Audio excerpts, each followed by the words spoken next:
Hey everyone, how's it going today? And welcome back to another fourth stimulus unemployment update. So we now officially have the actual official text for the most recent fourth unemployment bill that recently just came out that we talked about in yesterday's video. As a very quick recap, just because it takes 10 seconds, is that right now at this current time, there are essentially two unemployment bills or fourth unemployment bills that are currently on the table. The first, of course, is going to be the fourth bill that was proposed by AOC.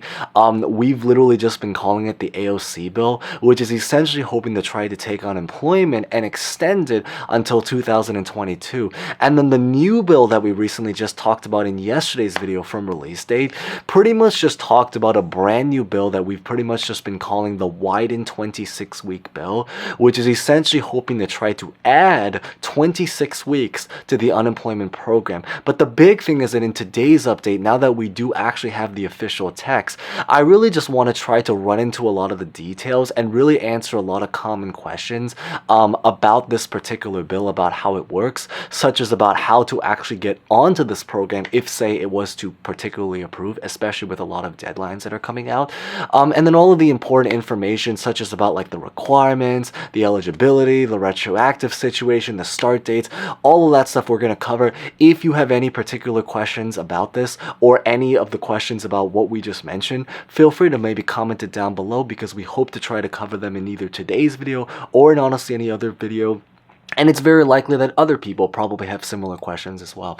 So we're going to get right to it, but as always, maybe real fast before we begin, consider smashing the like button, because it is always greatly appreciated, and at least we are finally starting to see some promising news, or certainly progress that's happening.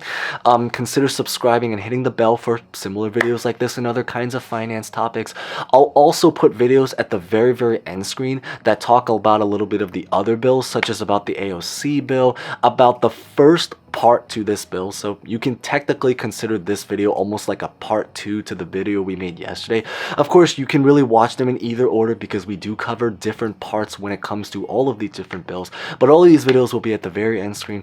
And as always, feel free to comment any questions, thoughts, or personal information, or honestly, always great to say hi to new and familiar faces. So with that being said, let's get this video started.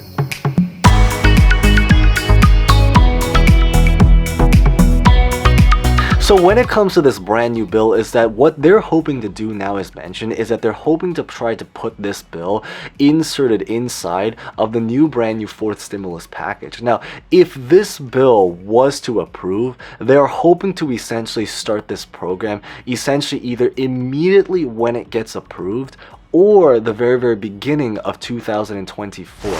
I know that seems like a very long shot date. I don't think that that's really their intention. I think the only reason they put that date is just for legal related reasons, because they want to just have some kind of official date there. But they're really just hoping to take it in effect as soon as it ends up getting approved. If it were to approve, again, because keep in mind it is a proposal at the end of the day. Now, the big thing is that in terms of how do you actually physically get on it if it were to approve.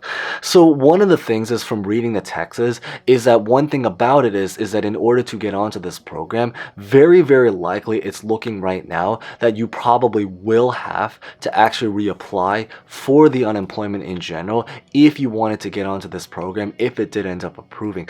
Now, there is one maybe bright news to share about this update, or just about this bill, is that one of the goals that they're really hoping to try to accomplish by doing this bill is that they're also hoping to essentially try to upgrade unemployment, not just to extend the program by 26 weeks, which is probably the part that most of us are more excited about, but also actually to just improve unemployment in general, to basically improve a lot of things related to like their systems and everything like that. But one of those things is also, interestingly, to increase the eligibility requirements. So what they're hoping to do is that even though, yes, it is true that in order to get onto this, if it does approve, you would have to reapply for unemployment again. The bright news, though, is that they're hoping to make it easier to actually physically apply for it. So if you had any particular stories about how, it was difficult to communicate, contact, run through all this stuff, confusion and all that kind of stuff, hopefully if this bill does end up going through, it's going to make the process easier. And it's also going to make it so that even more people can physically even qualify for it, so that more people can physically be eligible for it.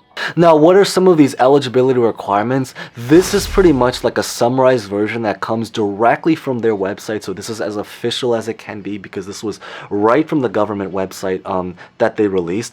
But essentially, in order to get onto this, they're pretty much just requiring that you have some kind of salary from your last employer where you made essentially $1,000 in your high quarter and then $1,500 in your base period from whoever was your last employer within the last year and a half or so. So why this is particularly really great is that it means that the requirements now to get onto it is now a lot lower. Essentially, if you just made essentially right around $1,000 from some kind of employment related situation, which is what actually a lot of people did during their seasonal job. There's a lot of people that had seasonal jobs back last winter during Christmas or holiday season or even during the summertime. They can now use that information from when they were employed there to now try to apply for this brand new program. And what's also really nice is that they're also now trying to expand it so it even applies to part-time workers, not just people that were part-time workers back then, but even current part-time workers. So we did talk about how right now at this time is that there are a lot of people that have now gone back to work, but at the same time, they maybe have not gone back full-time. So what's great about this is that as long as you have not hit the full threshold, which I believe is about 20 or more hours or so, then what's great about this is that you can now actually be on this program even if you actually are employed, as long as you are not fully employed. So if you just happen to be part-time or you were part-time employed, that's where the really, really nice spot would really be, in that you can now potentially also get onto this as well. Now, I do also know two other very, very common questions was really about the retroactive side and about the $300 boosters. So one thing about this program is that because this is going to be a whole brand new program where they will likely require you to reapply to be able to get onto this program, it does mean is that sadly one thing about it is that it will not be a retroactive program. So it is something that's pretty much going to apply from whenever you actually do apply and then just going forward 26 weeks into the future. That's pretty much when they're hoping to do it. Now, I do know is also for the $300 booster, I did end up reading the text. I believe it's only about 10 pages long. And another big thing about it is that from reading the text, I don't think there was anything that was mentioned about a $300 booster. So two maybe harder news to take in is that it won't be retroactive and it won't be the $300 booster, or it won't include the $300 booster. Now, with that being said, I do still think maybe there is a benefit to having this in general, just because again at the end of the day this is hoping to try to improve the just process or the experience of being on unemployment in general. But also at the end of the day, I think it's very fair to say is that there are a lot of people, I think, that have already actually fallen off of unemployment in its entirety.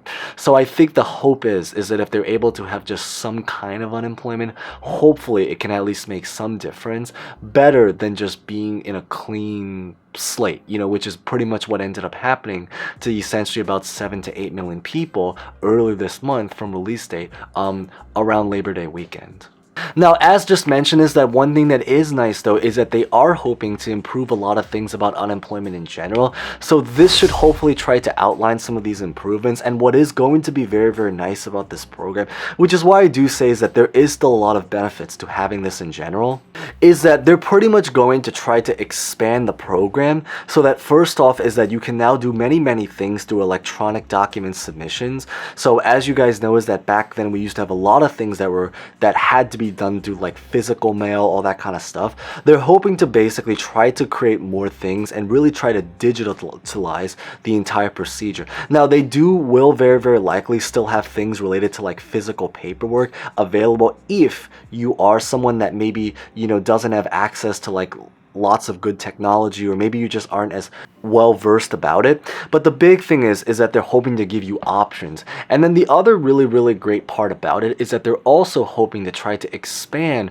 the customer service side in order to basically essentially create a 24/7 system where you can now try to contact or do unemployment related stuff on a 24/7 basis. So this also means that if you do end up needing help, they're hoping to improve customer service, they're hoping to improve just simply put service in general.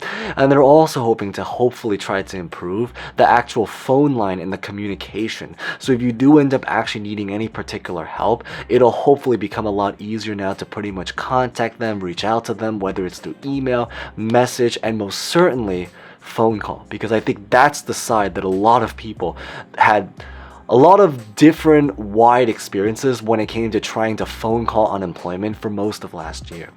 But really beyond this that's what I really just wanted to cover in today's update. So if you guys maybe hopefully found something insightful about this, consider smashing the like button. If you guys haven't done so, consider subscribing and hitting the bell for similar videos. And as always, feel free to comment any questions, personal thoughts about honestly just really anything. So with that being said, thank you guys so much for watching. As always, again, stay safe, stay well, and hope to see you guys next time. We have a pretty reasonably big week coming up, so yeah, hope to see you guys next time, and thank you guys so much again.